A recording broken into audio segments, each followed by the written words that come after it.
Hello, near and dear. I wish you all the best. आज हम लोग ये देखने जा रहे हैं कि इंग्लिश तो पढ़ते हैं, लेकिन उसके बारे में जानना भी जरूरी होता है। आप किसी चीज को पढ़ते हो तो थोड़ा उसके बारे में नॉलेज होना चाहिए कि आखिर वो है क्या, कहाँ का है, कैसा है। ये सब चीज जानना थोड़ा जरूरी हो जाता है, ताकि ये ऐसा नहीं लगे कि कहीं ना कहीं हमको कुछ कमी दिखाई पड़े। इसी कमी को दूर करने के लिए जो आप नहीं पढ़ना अभी तक देखे होंगे, नहीं पढ़ पाए होंगे, उसी को सॉर्ट आउट करने के लिए एक छोटा सा क्लिप लेकर के मैं यहां हूं, जिसमें आप देखेंगे क्या कि टाइटल है इसका नो अबाउट इंग्लिश, या इसे यूं कह सकते हैं कि हिस्ट्री ऑफ लैंग्वेज की बात है। लेकिन इससे पहले जो लोग नए हैं, मेरे YouTube चैनल इंग्लिश एज बाय एस के विद्यार्थी, और जो पहले से जुड़े हुए हैं, वो लाइक कर लें और अपने मित्रों के साथ शेयर भी कर दें। देखते हैं आखिर क्या है नो अबाउट इंग्लिश। जानिए इंग्लिश के बारे में, या यूं कहें कि हिस्ट्री ऑफ लैंग्वेज क्या है। एक्चुअली ये लैंग्वेज जो है, इस लैंग्वेज की ओरिजिन की यदि बात करें तो यह इंग्लिश लैंग्वेज जो निकल करके आया है, जिसमें आप देख रहे होंगे कि लैटिन है, जर्मन से आया, फ्रेंच से आया, ग्रीक से आया, यहां तक कि संस्कृत से भी निकल करके आया और अदर लैंग्वेज से भी है। यानी यूं कहें कि इसकी फ्लेक्सिबिलिटी जो है, इंग्लिश का लचीलापन जो है, बहुत जबरदस्त है। अब आप कहेंगे कैसे? एक छोटा सा उदाहरण यदि मैं कहूं कि जेल शब्द जो है वो कहां का, हिंदी का न है, नहीं मिला, जहां गया हर जगह से ये कैरी किया है। ये जेल, जंगल, ये सब क्या है? कर्म। ये हमारे यहां का है तो हमसे भी लिया गया हुआ है। इतनी फ्लेक्सिबिलिटी है। जरा इसी क्रम में हम देखना चाहेंगे कि चेन ऑफ इंग्लिश क्या है। बड़ा सहज है। चेन ऑफ इंग्लिश की जो शुरुआत होती है उसमें सेल्स ट्राइब है, जाति है। यूं कहें कि वहां का मूल निवासी आप कहें। इसी सेल्स के नाम पर, इसी सेल्स जाति के कारण आप कह सकते हैं ब्रिटेन जो है, इंग्लैंड आज कहते हैं, वो जो ब्रिटेन है, ये सेल्स का ही नामकरण है, ब्रिटेन।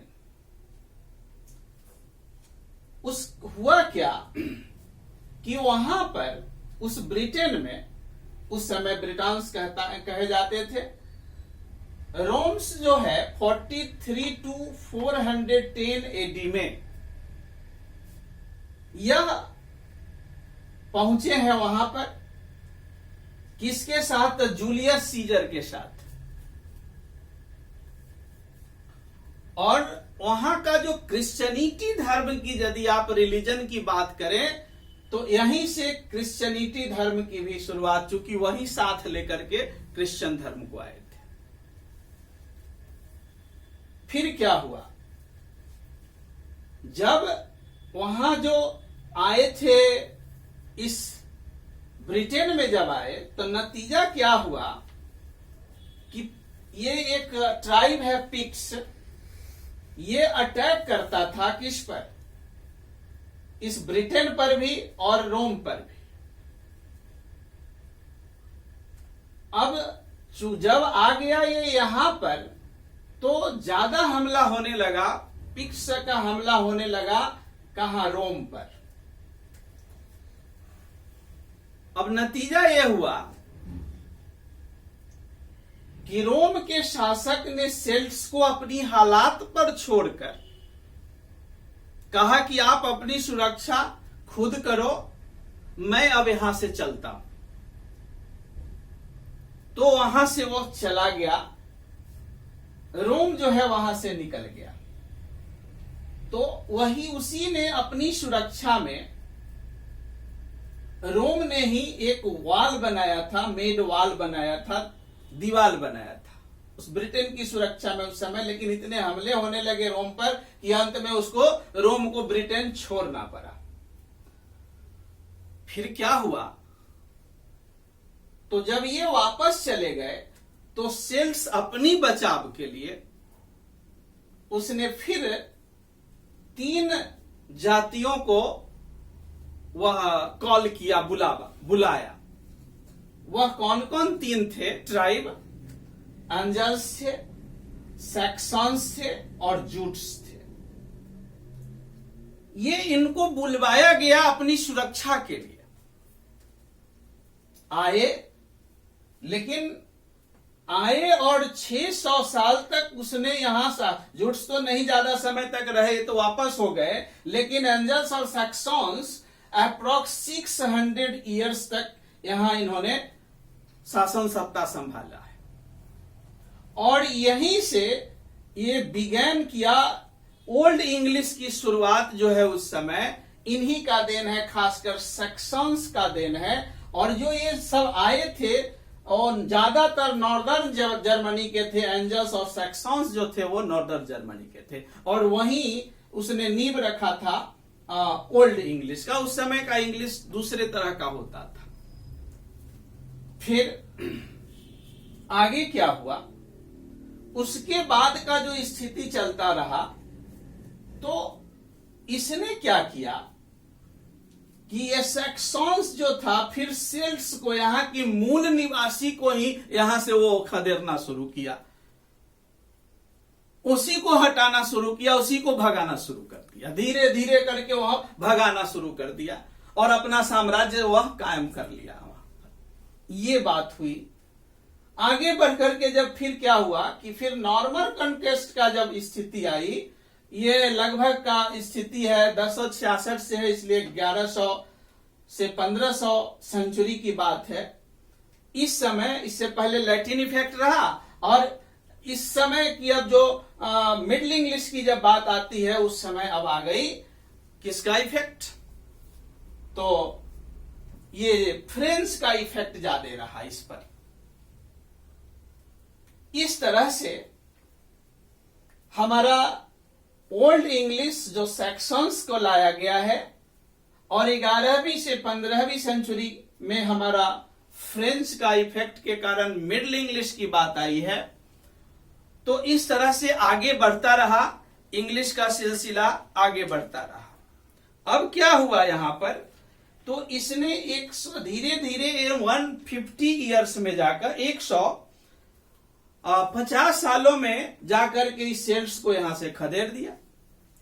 तो अब जरा बात कर लूं थोड़ा सा कि वो हिस्ट्री ऑफ जो हमारा इंडिया का बात है उसकी उस पर जरा हम बात करें कि क्या है, खास करके इंडिया में होता क्या है। पूरे दुनिया में जो इंग्लिश जो यूज किया जाता है ना,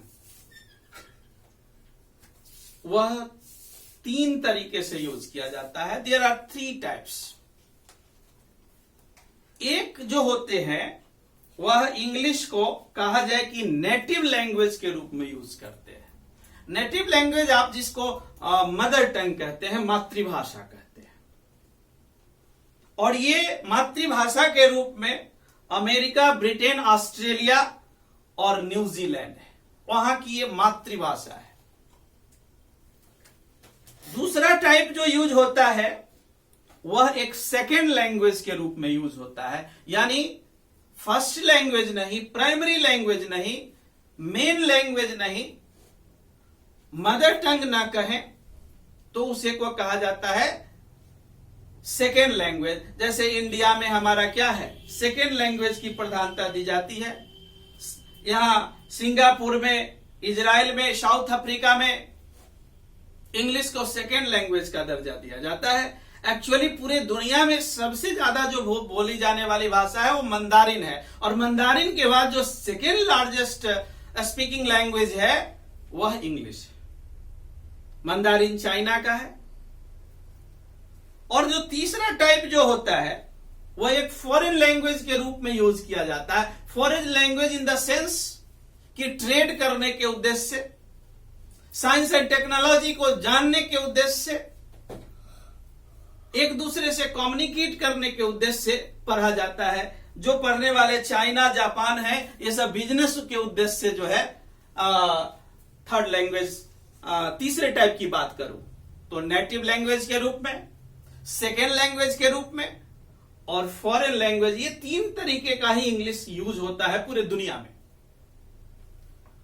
अब क्या हुआ, जो इंडिया में इंग्लिश की जहां तक बात है, ये मुगल एम्पायर का जब पतन हो रहा था, जिसको शाहजहां और औरंगजेब ने तो अपने आंखों से देखा है अपनी साम्राज्य को पतन होते हुए। वो तो सबसे बड़ा पावरफुल शासक रहा। तो उसी के बाद ईस्ट इंडिया कंपनी का आगमन होता है भारत में। व्यापार करने के लिए वो पहुंचा है, और ईस्ट इंडिया कंपनी को व्यापार करने के लिए यहां के जो बड़े बड़े लोग थे, वो धनाढ्य कहा जाए, रिच फैमिली जो हुआ करते थे, उनके यहां जाना, उठना, बैठना शुरू हुआ। लेकिन बहुत ज्यादा वो इंग्लिश का बढ़ावा वो नहीं दिए। अमूमन ये देखा जाता है कि कहीं भी कोई जाता है तो अपने साथ धर्म प्रचारक को भी ले जाता है, लेकिन ईस्ट इंडिया कंपनी ने अपने साथ कोई धर्म प्रचारक को भी लेकर के नहीं आया था। किसी तरह का वो अपने धर्म का, क्रिश्चियनिटी धर्म को बढ़ावा देने के लिए भी नहीं लाया था। तो थोड़ा बहुत इंग्लिश का जो वहां जहां जिनके साथ उठना बैठना हुआ, उनके लिए थोड़ा बहुत वो इंग्लिश को बढ़ावा दिए। वो बहुत ज्यादा उस पर फोकस नहीं किए, क्योंकि उनका मूल उद्देश्य था व्यापार करना। लेकिन उसके बाद की क्या हुई कि ईस्ट इंडिया कंपनी की जब बात आई, तो वहां से उसके बाद जो चार्टर एक्ट जो 1830 है, 1813, ये प्रभावी हो गया, और ईस्ट इंडिया के प्रभाव को, कंपनी के प्रभाव को ईस्ट इंडिया को ये निष्प्रभाव कर देता है। लेकिन ये चार्टर एक्ट बहुत ही कारगर साबित हुआ इस इंग्लिश को बढ़ावा देने के लिए इंडिया में, क्योंकि एक तो जो उसकी मोनोपोली था, उस मोनोपोली को उसने क्या कर दिया, समाप्त कर दिया। और क्रिश्चियनिटी धर्म का भी प्रचार उसी ने किया। वो क्रिश्चियन मिशनरी को यहां इसने स्थापना किया, और हर मिशनरी में उस समय 1 लाख रुपए सालाना डोनेशन दिया जाता था। ये स्थिति थी वहां पर। ये क्राउन जो था बहुत बढ़ावा दिया, मिशनरी को बढ़ाने में क्राउन का बहुत बड़ा योगदान रहा है। अब क्या हुआ कि जब इंडिया में बढ़ावा देने का जो उद्देश्य हुआ कि कम्युनिकेट करना जरूरी हो गया था, क्रिश्चियनिटी धर्म को विकास करने की बात हो गई थी, और अपने साथ वो धर्म प्रचारक भी लेकर के पहुंच गए हुए थे। तो स्कूल कॉलेज में भी इन्होंने इंग्लिश को अनिवार्य कर दिया। और क्या किए कि इनकी सोच था कि इंग्लिश जो यहां जो पढ़ाई जाए तो अंग्रेजों से नहीं पढ़ाया जाए। इसमें यूं कहूं कि लॉर्ड मैकाले का इंग्लिश लाने में बहुत बड़ा इंडिया में योगदान है। वो अपने मिनट में तो स्पष्ट कह दिया है कि यहां के लोग रंग से, ब्लड से, धर्म से इंडियन हो सकते हैं। बड़ा अच्छी बात कही है। लेकिन यदि मैं बात करूं कि टेस्ट से, ओपिनियन से, मोरल से, इंटेलेक्ट से उनको प्रभावित कर देना है, वेस्टर्न कल्चर को ले आना है, उनके वो ब्लड में इंडियन होगा, लेकिन टेस्ट में हमारा धर्म होगा, इंग्लिश होगा।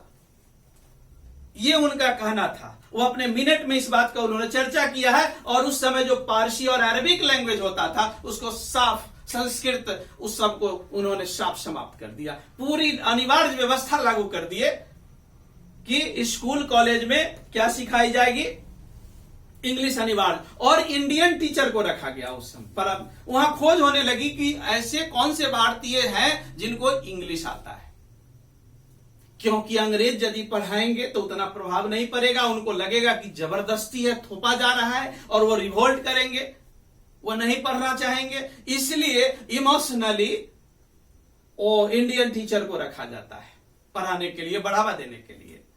तो इस तरह का जो, और इसमें क्राउन का बहुत बड़ा योगदान रहा। और एक बात और भी थी कि उस समय की जो सिविल सर्विसेज हुआ करता था उसमें इंडियन को भी रखा जाता था। तो जाहिर सी बात है कि इंग्लिश को यहां जानना अनिवार्य हो गया था। तो यह सिलसिला चलता रहा और आजादी तक, 1858 से लेकर के 1947 तक। उसके बाद जब स्थिति आई तो देश की आजादी के समय क्या हुआ कि हिंदी को चाहा कि मतलब ऐसा हुआ कि इसको प्राइमरी लैंग्वेज, मदर टंग के रूप में किया जाए और यही सर्वमान्य भाषा हो पूरी हमारी भारत में। लेकिन ये क्षेत्रवाद जो इतना ज्यादा हावी था, उन्होंने इसका विरोध कर दिया और वो होने नहीं दिए। नतीजा यह हुआ कि 47 में क्या किया गया कि 15 वर्षों के लिए विस्तार दिया गया। और ऐसा हुआ कि 15 वर्ष के बाद लोग समझ जाएंगे कि हमारी मातृभाषा हिंदी हो, तो उस समय इसको एक ही भाषा रहेगा हमारे इस भारत में, दूसरी भाषा नहीं हो। सेकेंड लैंग्वेज के रूप में तो इंग्लिश आ ही गया था और एक भाषा हिंदी रहेगा। लेकिन 15 वर्षों के बाद भी ये 1965 तक चलना था, लेकिन 1965 के बाद भी क्षेत्रवाद हावी रहा और उसे होने नहीं दिया, जो आज तक ये स्थिति बनी हुई है। तो कहीं पर बंगाली है, तो कहीं पर वो गुजराती चलता है, तमिल चलता है, मतलब अलग अलग तरह की भाषाएं बोले जा रहे हैं। क्षेत्रवाद का प्रभाव रहा, जिसके कारण हमारा एक धर्म, एक भाषा नहीं हो सका है। धर्म तो खैर एक नहीं हो सकता है, क्योंकि यहाँ का हमारा बेस ही है यूनिटी इन डाइवर्सिटी, सेकुलर है, तो ये तो इस पर तो चर्चा ही नहीं है। लेकिन भाषा हमारा एक हो सकता था, जो आज तक नहीं हुआ। थैंक्स। हमें उम्मीद है कि आप इंग्लिश के बारे में बहुत अच्छे से समझ गए होंगे और बार बार इसे पढ़ने की प्रयास करेंगे।